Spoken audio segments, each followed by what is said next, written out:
I hope to promote a lot of growth with Hill Air Force Base, but along with that growth, we need to help control our military spending. And so that's one thing that I hope to implement. We're spending way too much, and yeah. Mr. Moore, same question. Thank Hill you. Air Force Base. This has been an absolute top priority for us for my entire time back in Washington. Some of the three most important things to do is to make sure that we fund the programs that exist there. The Sentinel program and the F-35 program. We're the first operational wing of the F-35, the fifth generation fighter pilot. Fighter strike force that exists there. Those are bringing in significant, strong jobs that are bolstering our economy here in Utah. But there's the one third thing that really goes unnoticed is my introduction of the 180-day rule. It will be a repeal of the 180-day rule. And what it does is, this is an arbitrary number and an arbitrary time limit that we've decided shouldn't even be there, and we just keep doing waivers for it. But we need to make sure that our armed services, our active duty military members, when they decide to retire, they still have an opportunity to take the skills that they have and promote all this work within the civilian workforce. Hill Air Force Base is home to over 25,000 workers that are supporting our national security. And these individuals, these civilians that want to continue to join in the mission and the fight, they need to be able to do so without these arbitrary federal rules that exist.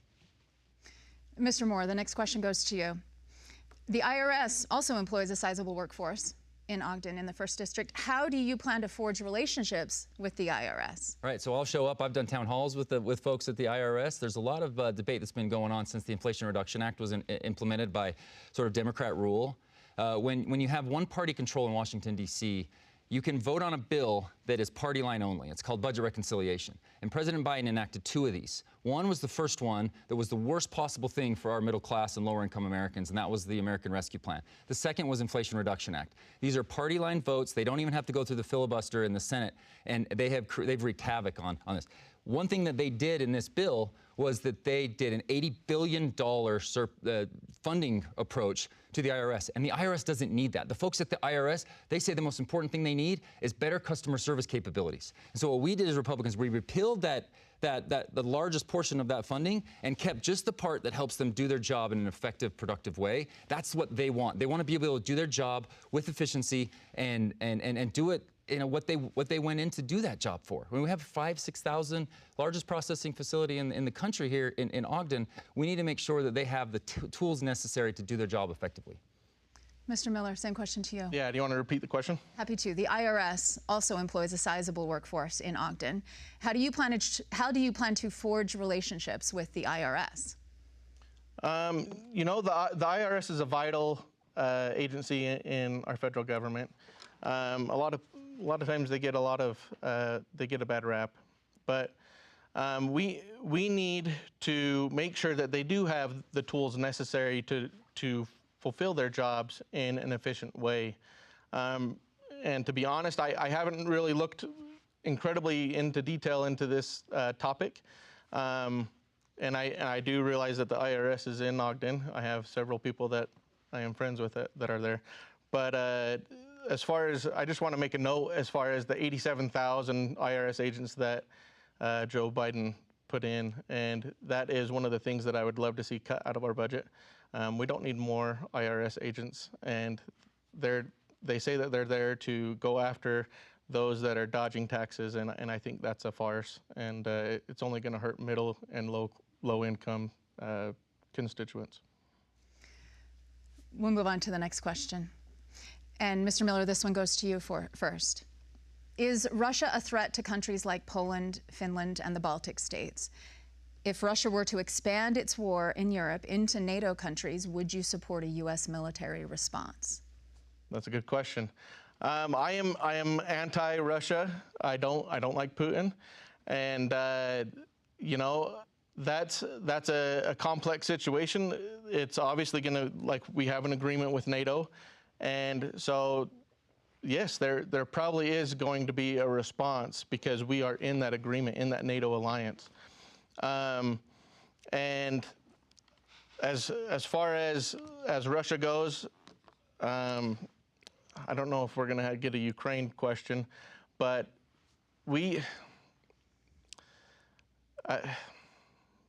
yeah, I'll just end it with that. Thank you. Mr. Moore, would you like me to restate the question? If Article 5 is breached, and Russia were to invade one of our NATO allies, we would respond. We will respond, but we will be putting American lives at risk in that situation. We need to do everything we can to deter that from happening. The cost associated with going to full-scale war with Russia is far worse than anything we've had to do today. Now, but here's the thing that people are not understanding about this whole concept.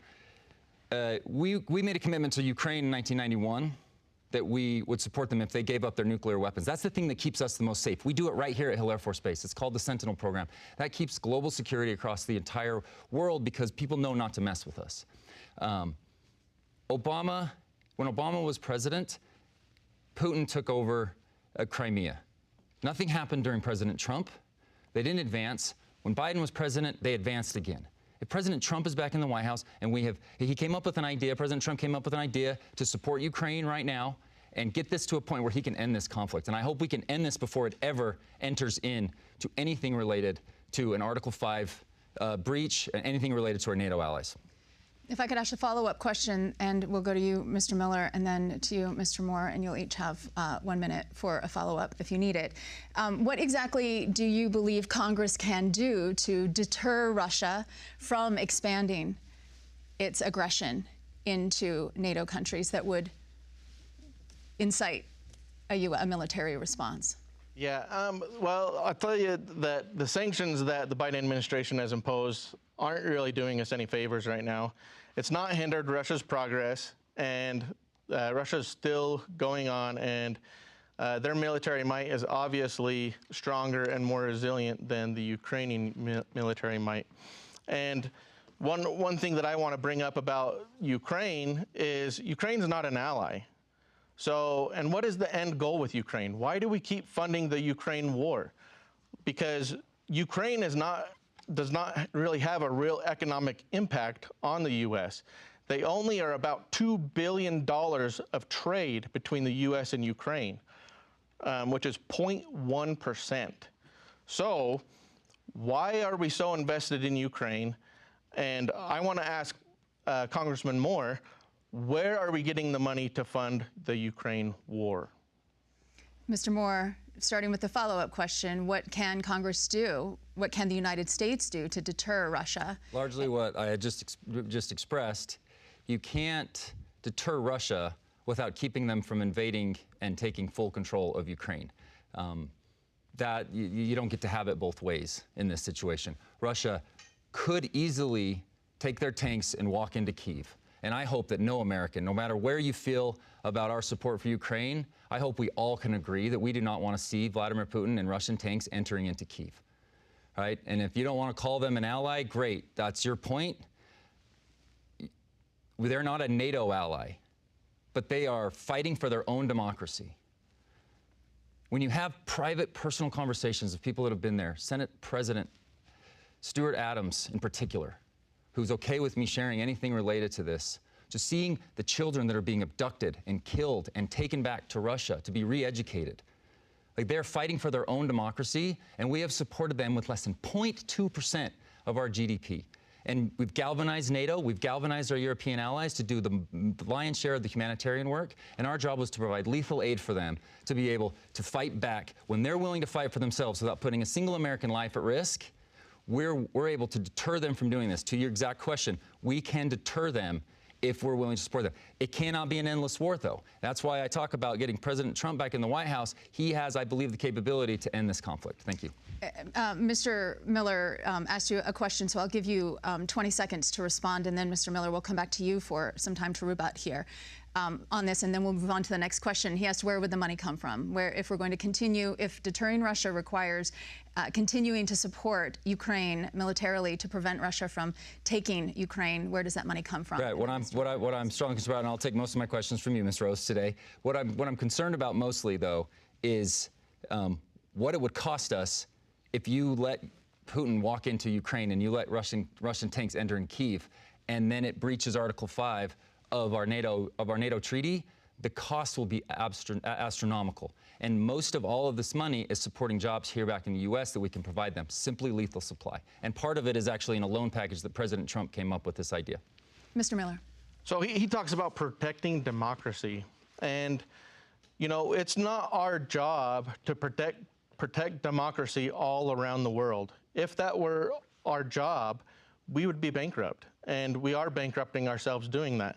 And also, he mentioned children getting abducted. Well, what about the funding that he's contributing to along our southern border, where children are being rented and abducted, and they're being abused and brought into this huge migration crisis on our southern border?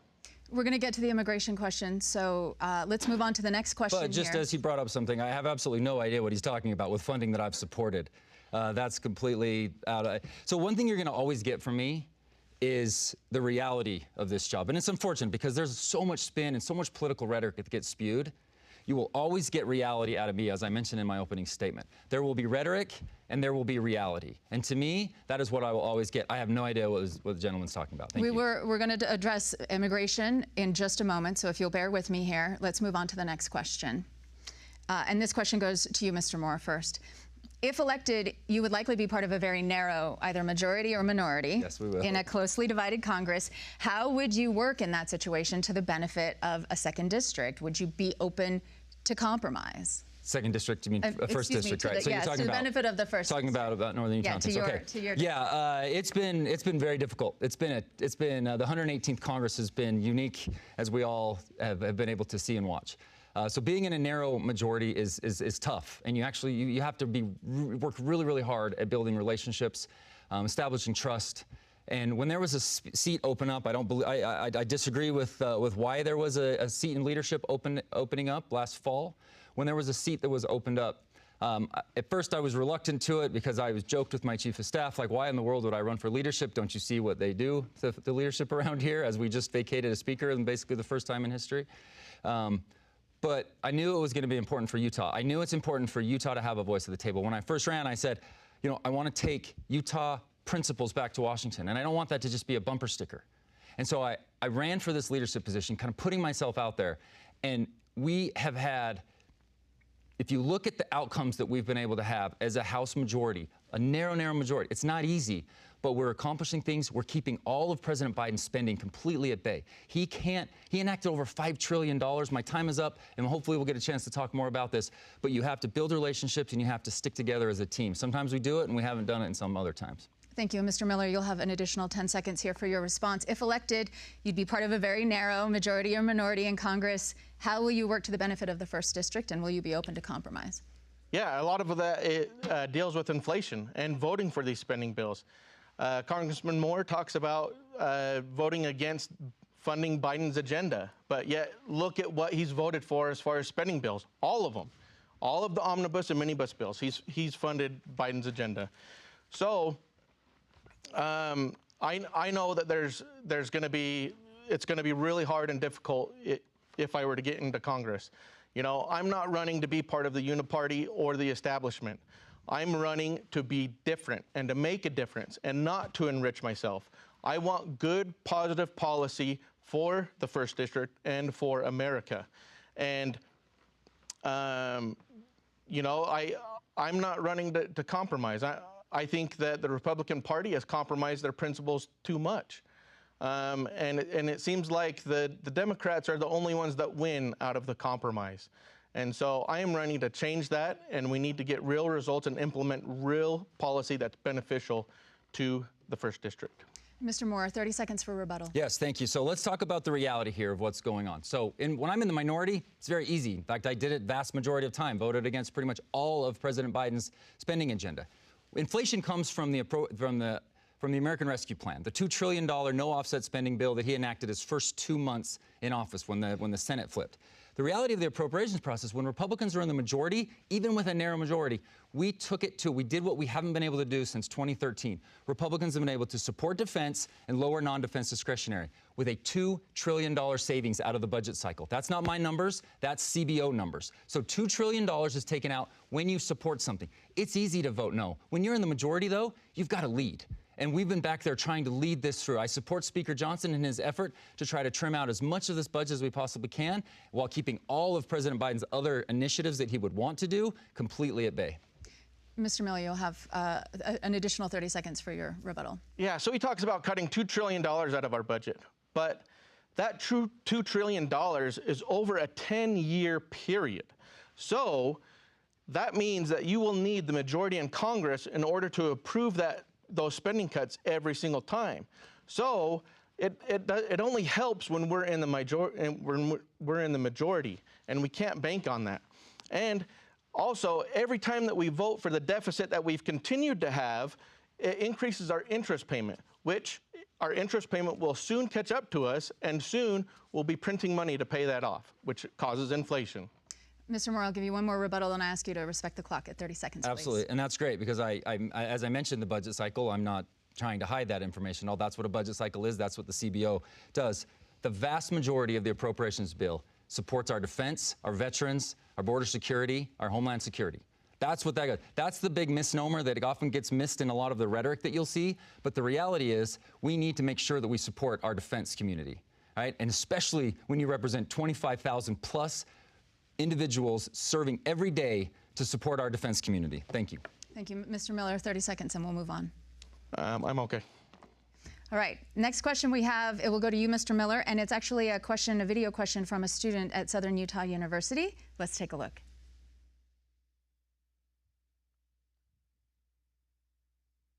Hi, I'm Abby Bidon. I'm a student of political science, sociology, and law at Southern Utah University. My question for you is, there's been recent discussion in the media about whether or not Election Day should be a national holiday so more people could vote. What is your stance on this issue? Thank you. Mr. Miller, to you.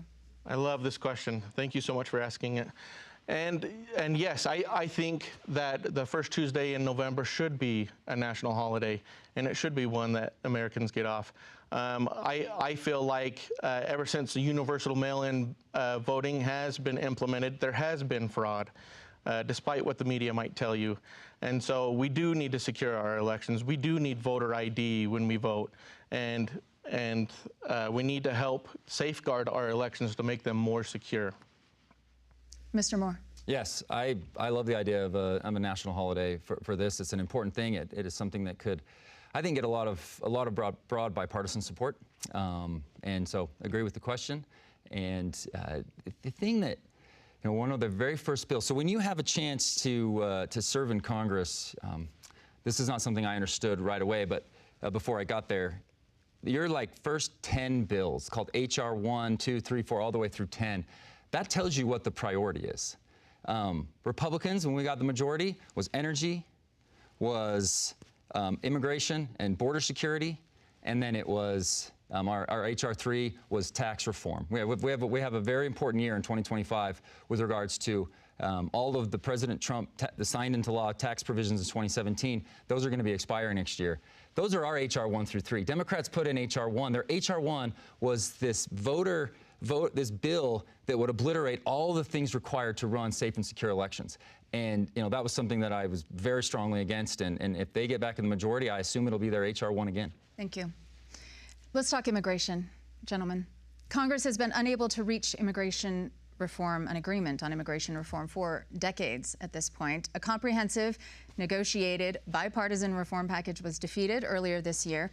What would you do to address the immigration issue? Would you support bipartisan legislation to solve the crisis? And this first question goes to Mr. Moore. Thank you. So the most important thing that we can be doing on our immigration right now is to enact HR 2. Senator Schumer is obviously not going to do it, unfortunately. We've given him every opportunity that he had. Fortunately, there are also a handful of Republicans that were unwilling to support it as well. Back last September, I believe it was, and it actually lost us some leverage. Those are the downsides to being in a narrow majority, is we didn't have the leverage to be able to get this across the finish line. But Senator Schumer's had the chance to do it. The whole talk about bipartisan legislation regarding immigration, most everybody actually agrees with it. We know we need to fix a lot of our visa programs, our H-2A, H-2B. We have workforce needs here that could easily be filled by these.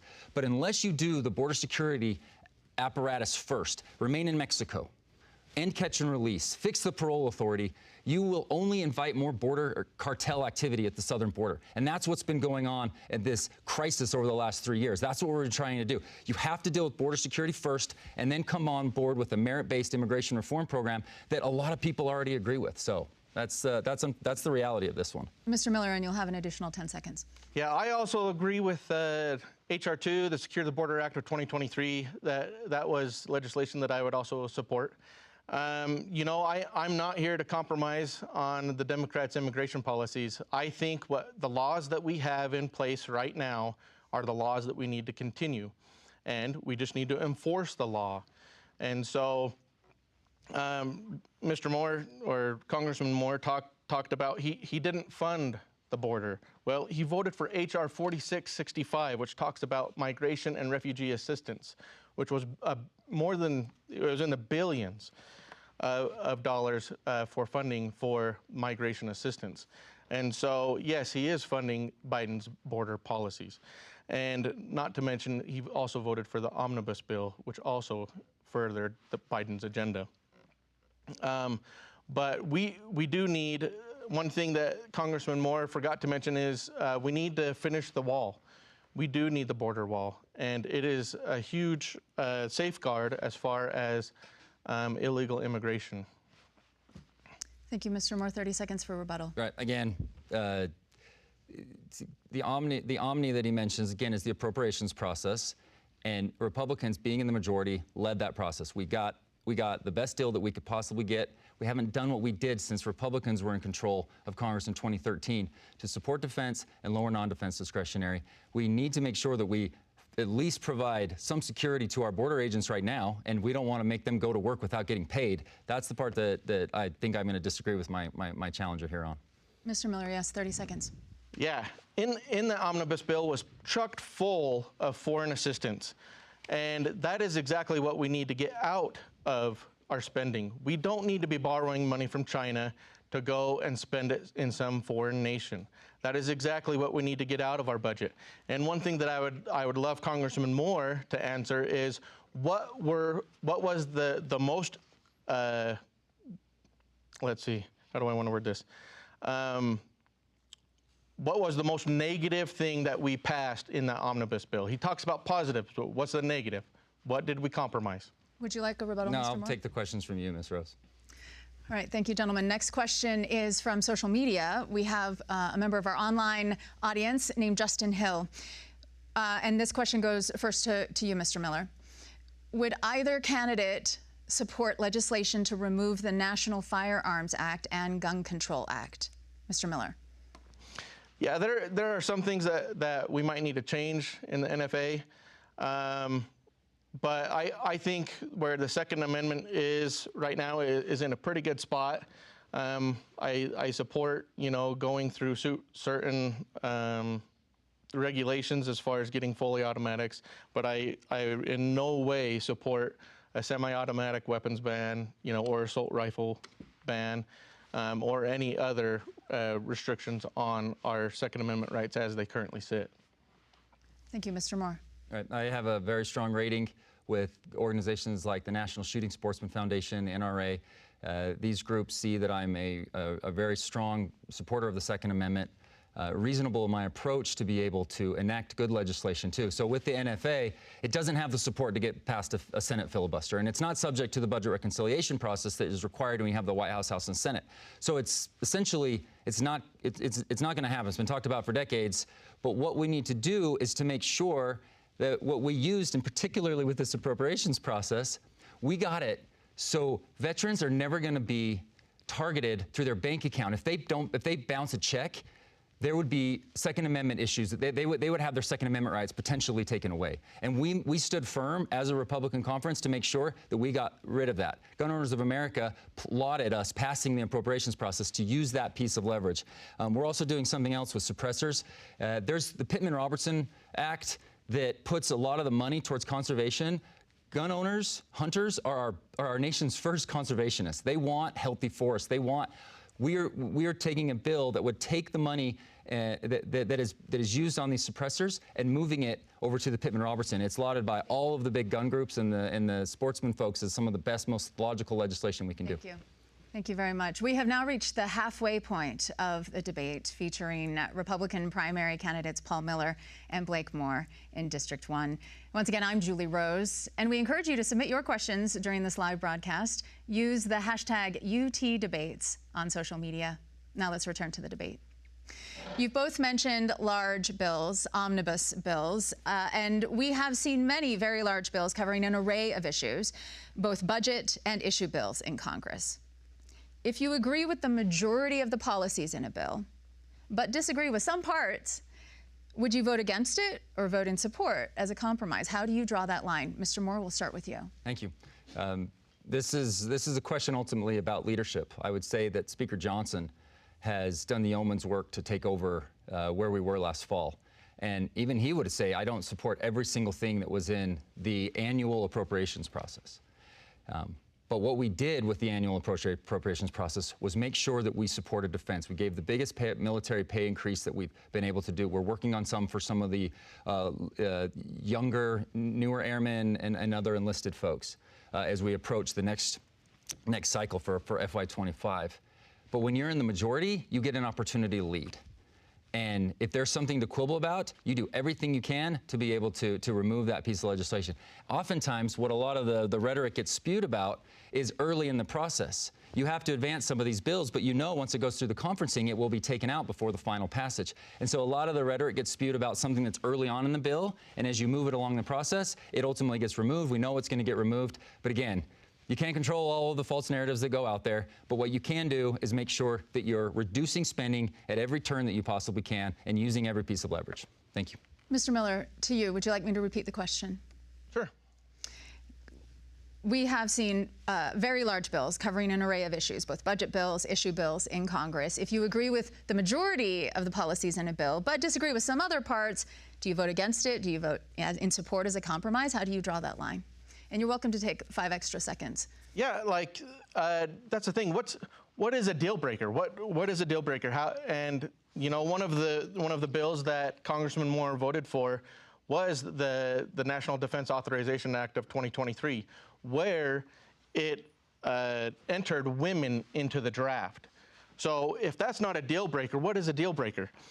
We need to get a lot of this foreign assistance out of our debt, like I had said previously. And we need, you know, and all of these have been agreed upon by the Republican conference in the House. We need single line veto item power. We need to debate each appropriations division individually. And we need ample time to debate and vet these spending bills.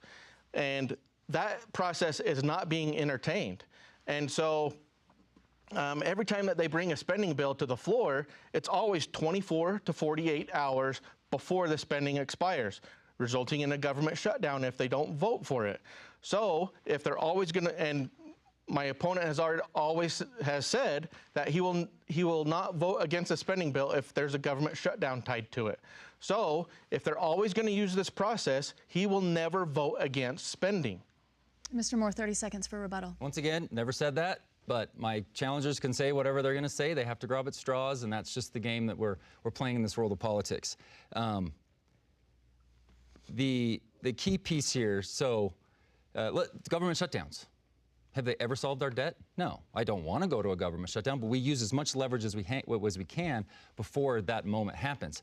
But if we're ready to go and stand firm on something, which we weren't before this appropriations bill, because we were getting what we required back last summer, was to increase defense and lower non-defense, that was a significant win for us.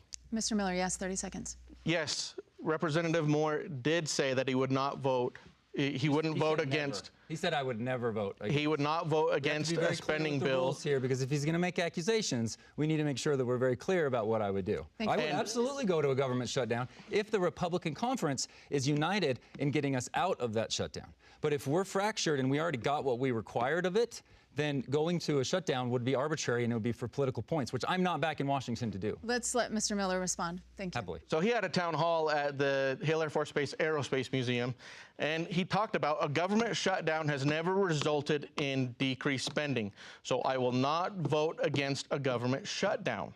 And so if you're never going to vote against a government shutdown, then congressional leadership will take this abusive process and shove it down our throats every single time. It's time that we start voting no, time to get all of the rules that we've already agreed to in the Republican conference in the House, and not suspend the rules every time that there's a spending bill. You'll each have 30 more seconds to do rebuttal if you'll respect the clock. Thank you, Mr. My Moore. challenger brought up something earlier that I actually already highlighted. about kind of the rhetoric that gets spewed about if it's in the bill very early on. When we're in the minority, this was something that happened back in the 117th Congress, which we've already been through a whole election cycle about, was the women in the draft clause. I voted against that. I voted against that provision. The bill passed because Democrats put it in there, and then we had it removed during the conferencing process. It's very simple. But I'm not going to stop our support for our military because of one provision that we know is going to be removed before we vote on the final bill. That's the rhetoric. Again, what you have to deal with in this role, but it is what it is, and I just want to make sure that I'm very clear about that. Thank you, Mr. Miller. And this is his reasoning for funding Biden's agenda as well. So you can vote against it in an amendment, but you don't have to vote for it in the end. And yet he'll vote for it in the end every single time, furthering Biden's agenda, furthering the left's agenda. And so if you're not ready to say every single time. Please wait until he finishes. But if he got says 10 more every seconds. single time, and I have You'll a track record over 3.5 years of voting against virtually all of Biden's major spending and appropriations bills in my first term. Please wait for the rebuttal, Mr. Majority, Mr. Moore. I will support our speaker if we can drive this agenda forward. Mr. Miller, please go ahead and finish. Okay, I will correct that. Yes.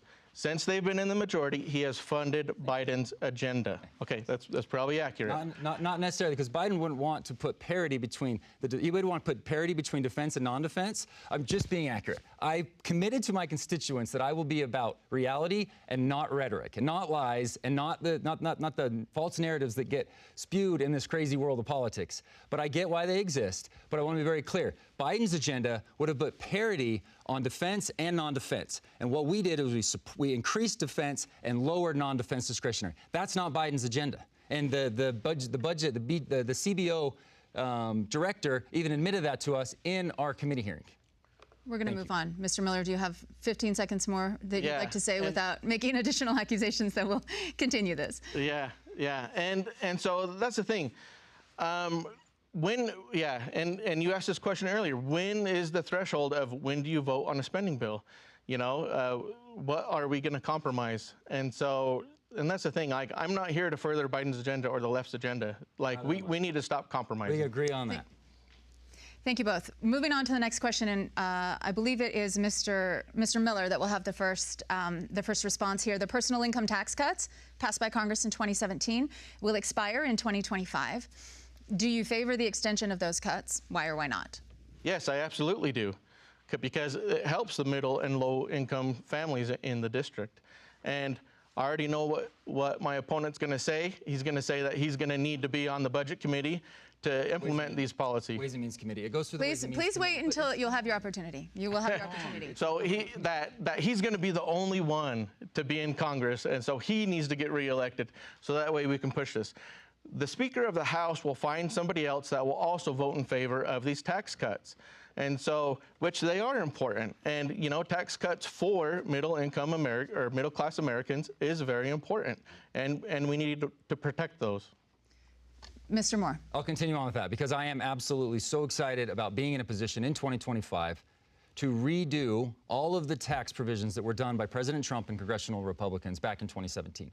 We have seen strong, sustained economic growth since that took place, and it has weathered storm, it weathered COVID, it even weathered Democrat spending when they had one-party rule in 2022. Worked really hard to get on this committee because I knew Utah runs the best type of we're the #1 economy in the country. Utah needs representation. We had some of this representation, and much of it when Senator Hatch was in the Senate.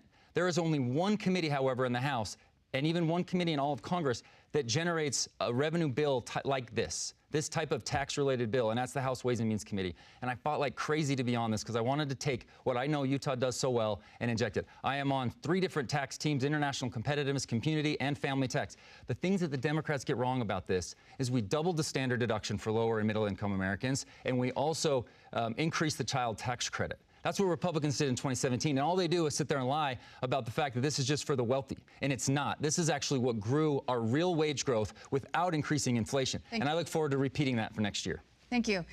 Let's talk about health care, and this question will go to you first, Mr. Moore. Health care costs for all Americans, including Utahns, have risen dramatically. What would you do as a member of Congress to reduce health care costs? There's only 2 things we can do to get after health care costs. and that is to make a market, an industry that thrives like virtually every other industry that we have in our private sector. Healthcare has never, and for as long as I can remember, and as long as I've been alive, as long as we've been alive, we have never had a healthcare market that's focused on two things: transparency and competition. And you think about that. You have the choice as a consumer to make decisions virtually every day. When you go to the grocery store, which tires you're going to go put on your car, what you do with regards to even when I talk insurance, because it's health related, your car insurance. You get a chance to identify what's going to be cheaper, what's going to be not. We don't have that in this system. So this year, the Ways and Means Committee and the Energy and Commerce Committee, they have joint jurisdiction over healthcare. I sit on the health subcommittee, and what we're doing is we're able to take out a lot of the glut, and it even ended up being a very bipartisan approach to a lot of the process that goes on with respect to filing a claim and everything that's related with insurance. The second thing is quality measures from CMS. They're absolutely horrible and archaic. We've got a bill that will address that. And then getting these two provisions, transparency and competition, are huge for this market. And the only thing that will save and reduce costs, instead of just making, otherwise you just finance it a different way, right? You got to be able to actually deal with the root cause. Yes. Mr. Miller, same question. Yeah, so I know that we've implemented regulations as far as transparency of costs and for competition, to promote competition. But I think this is one industry that the federal government needs to have less regulation in. And we need to not always turn to the federal government to solve all of our problems. So I think the more regulation and the more policies around this are just going to hurt the middle class and low income families. And it'll result in more reporting and more resources that are devoted to that, and so it'll just increase the cost of our health insurance. If I could ask a follow-up related to Medicare, trustees of the Medicare Fund predict that it will become insolvent in 2036. How would you shore up Medicare? Again, this will go to Mr. Moore first. How would you shore up Medicare, and are you interested in cutting benefits to beneficiaries? This year, the House Budget Committee passed what's called the Fiscal Commission Act, and it's an attempt that's been in the works for a while, and we passed it out of committee, and it's actually getting held up right now. It's unfortunate because we know that Senator Schumer, Majority Leader Schumer, won't necessarily take it up, but we want to continue to promote the good process that this would create. Medicare and Social Security will run insolvent in 2033. Actuaries differ plus or minus two or so years. At that point, all of the folks that are on these programs will have a 24% immediate cut. That's already in law. So when Democrats say, don't touch Social Security, and they write ads about this and they attack our members from all over the place, they don't hit me, they hit areas in like California and New York that give us the majority in Congress. It's completely disingenuous, because if we do nothing, we will actually be facing a massive shortfall. And so we need to do the Fiscal Commission Act, which will put the best minds together, and it will actually create, it comes up with the recommendations, but it forces us to vote on it. It's not just a pie in the sky, these are good ideas. It will actually force Congress. It's the catalyst that we need to actually get something done on here, and it will be the best thing for our entire debt. Thank you. Mr. Miller, would you like me to repeat the question? No, I got it. Thank you. So as he talks about the Fiscal Commission Act, that deals a lot with reporting. So reporting is good, but if you're already voting for our federal runaway spending, like, what good does a report do for you if you're still going to vote for that spending? As far as Medicare goes, we need to filter out some of the waste. There's a lot of waste in Medicare and improper payments, which is another bill that my opponent proposed. And so we need to filter out the waste and the improper payments and get it to be a more well-oiled machine. And I know that there's going to be experts in the field, doctors and administration in the healthcare industry that we're going to have to get a hold of and devise a data-driven plan to help Medicare run more efficiently, because the government is not very good at running efficiently.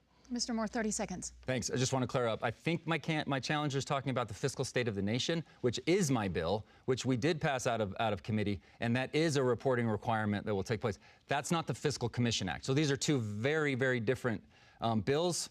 Just wanted to make sure that I clarify that for the record. Fiscal Commission is a commission act that will get us to be able to deal with our major debt drivers. Our major debt drivers, again, our three biggest budget line items are Social Security, Medicare, Medicaid. Defense is now becoming lower on the list. We're spending less on defense than we ever have as a nation, and the interest that we're paying on our debt from the decades before that. So again, very important to be clear, fiscal state of the nation is my bill, very supportive of it. It has strong support, but the Fiscal Commission Act is the bill that I'm talking about as the catalyst. Thank you. Thanks Mr. Miller, 30-second rebuttal. Yeah, that was an error on my part. And you know, he talks about, you know, our discretionary spending being 23% of the budget, you know, and guess what? That is only going to decrease because of all of the interest that we're paying on our debt. So right now we're $1 trillion in annual interest, and by 2028 that's projected to be $1.4 trillion. So the longer that we go on and don't reduce our spending substantially, then our discretionary spending will just keep looking smaller and smaller. It'll go to 22, 21, 20%. It'll keep shrinking. And so it's still vitally important. It doesn't matter what kind of spending we're talking about. It's all important. Mr. Moore, 30 seconds. Somewhere here, because he's absolutely right. It's 23% of our spending. You can't solve the major debt drivers with only dealing with 23% of our spending. That's all we vote on in Congress. So I established, and with the Americans for Prosperity group came to me and said, hey, we love your voice on this. We want you to be the lead on this particular bill. It's called the Comprehensive Congressional Budget Act. Would force us to vote on the entirety of everything. I'm not scared to take a Medicare and Social Security or those type of votes. But if we only deal with 23%, we'll never get out ahead of our debt issues. And with that 23%, Republicans in the majority found a way to trim out $2.1 trillion over this budget cycle. It was a significant win, and we've got to go tackle the major problems in our budget. Thank you. Mr. Miller, you have 30 more seconds if you'd like. Yeah, I think I'm okay. Like I said, we're getting somewhere. We're seeing the entirety of the budget, and we've got to be able to go after all of it, not just the small portion. We have about 5 minutes left in the debate before we get to closing arguments, so we'd like to get through a couple more topics. Next on the list is abortion, the Dobbs case. In that case, the U.S. Supreme Court returned the regulation of abortion to the states. We have seen also recent debate that there should be federal legislation on this issue. Would you support legislation that allowed abortion up to 15 weeks? Why or why not? Mr. Miller, you go first. So as far as abortion goes, I will not vote for a 13 to 15 week ban on abortion, no. Abortion needs to remain in the state's power. You know, it goes through, you know, the federalism rules. And so I would be voting against that. As far as my position, as far as abortion goes, I'm pro-life. And as far as a national abortion ban, I would actually be in favor of a national abortion ban. I know that's not what you're asking. But if we look back and you know, say we're just after the Civil War, was the Emancipation Proclamation good legislation? Well, yes, it was. Why? Because all men are created equal. Well, aren't all babies created equal? If life begins at conception, isn't that a baby? So that is my reasoning behind it. But I don't think that this will come up in the next legislative session. Because you forewent a few seconds earlier, let me just get a bit of clarification so that we're clear on this. Would you vote in support of a federal abortion ban, or would you not? Yes. You would. Thank you. Mr. Moore, you have a minute. Thanks for clarifying, because I was confused at that too, because he said he wouldn't, and then he said that he would. Look, House Republicans are not going to bring this 15-week abortion limitation, ban, whatever you want to call it, up. President Trump has indicated that he would not support this. What I am fully supportive of right now is for every state to look at what Utah is doing, where we support women that are going through and families that are going through difficult decisions. I've never had to face this. I could never understand fully what we would be going through. But Utah is making it very clear that we support life, and we want to make sure that there is a deterrence from, you know, what existed during Roe. And that's what's so beautiful about Dobbs. I get a little emotional about this because when they were making the arguments for Dobbs, I was flying home and listening to the arguments while I was going to go see my baby who had just been born. I missed his birth when I was back in Washington, D.C. And we need to make sure we do everything we can to protect the sanctity of life. Utah is going to put forth, and they're going to have a track record of showing how we support individuals going through tough things, but we're going to be very firm on what our support is. And then every state needs to look at us and say, hey, Utah's doing it right, just like we do on everything else, whether it be the economy, how we deal with volunteerism, across the board. Utah does it right, and this is something that we need to make sure that other people in other states see how we're going to approach this issue. Yes, Mr. Can you ask Mr. him Miller. if he would be in support of a national abortion ban? Is that your rebuttal, your request? Yeah. I'm happy to ask that question. Do you support a federal ban on abortion? There is no legislation that will come up to support a federal abortion ban. If it came up, would right you now. support it? If it is something that will protect the sanctity of life, I have an A+ voting record with Susan B. Anthony. It's one of the best organizations that's involved in this space because they're about supporting individuals, they're crisis centers and all that type of stuff. If this is something that's going to promote life and be able to make it, I would absolutely support that. We'll see how President Trump is going to be able to deal with this and handle this. We need to first, what is the reality of what's going on, is to look at the states that are doing it, and they're doing it well, like Utah is going to, and be able to share that and mimic that, and not make this so combative. We need to make this about the women and the children that this ultimately affects. That's a non-answer. We're 2 minutes. I answered fully. I gave it a full answer. Would you like to say something, Gave it Mr. more Miller? context. No, I'm good. Thanks. This will likely be our last question before closing statements. One of the longstanding arguments between Utah and federal government is the management of federal lands. How do you propose to negotiate and improve those federal and state relationships in the future? And this question, I believe, goes to Mr. Moore. Mr. Moore first. Thank you. Absolutely. Yeah. So, bit of a boring concept. It's not going to catch a lot of headlines, but shared stewardship agreements that exist with our state and any of the federal agencies that are involved in our lands. These need to be rock solid, rock tight. We need to show other states how to actually engage in them, and we do these things responsibly. Governor Cox's team, before that Governor Herbert's team, they were always so good about showing the federal government how to best take care of our land. We should be having more control over what goes on in our state. There's no question about that, and every single member of the Utah delegation agrees wholeheartedly with that. We need to address PILT, the eastern states representatives. They have no idea what goes on out here in the West. There's fewer of us, so it's a little bit more difficult.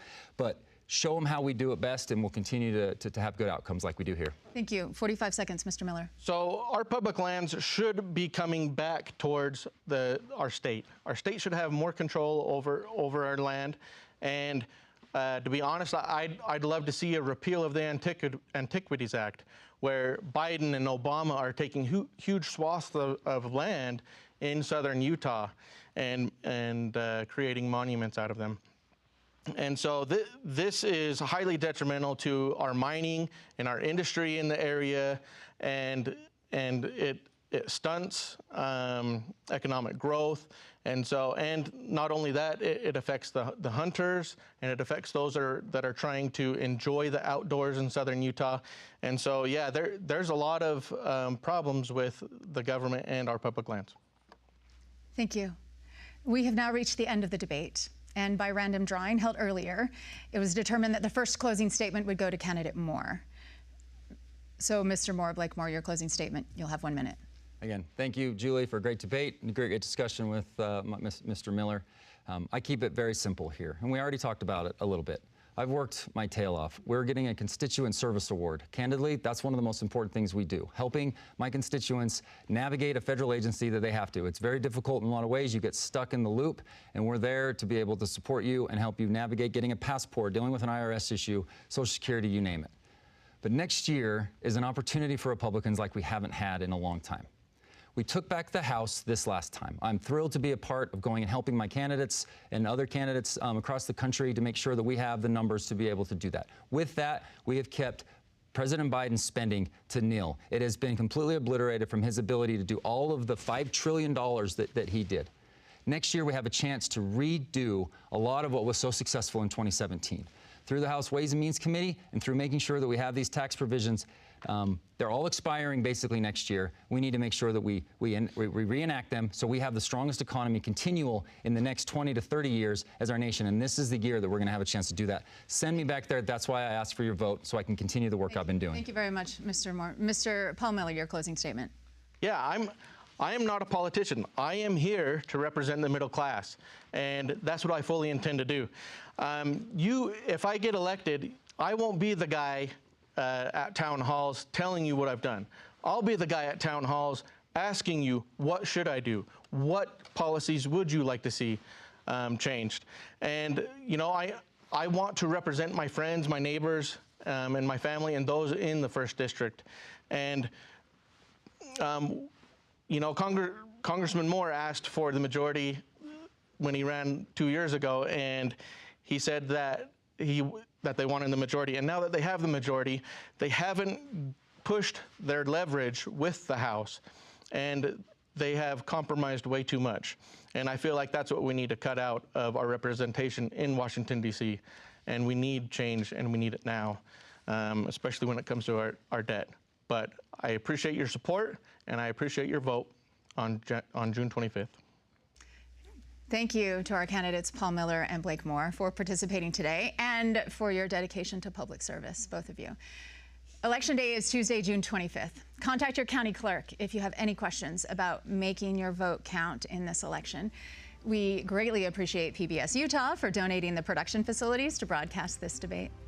We're also grateful for the Larry H. and Gail Miller Family Foundation, Zions Bank, the George S. and Dolores Story Eccles Foundation, and the Stewart Family Foundation for their generous support of the Utah Debate Commission.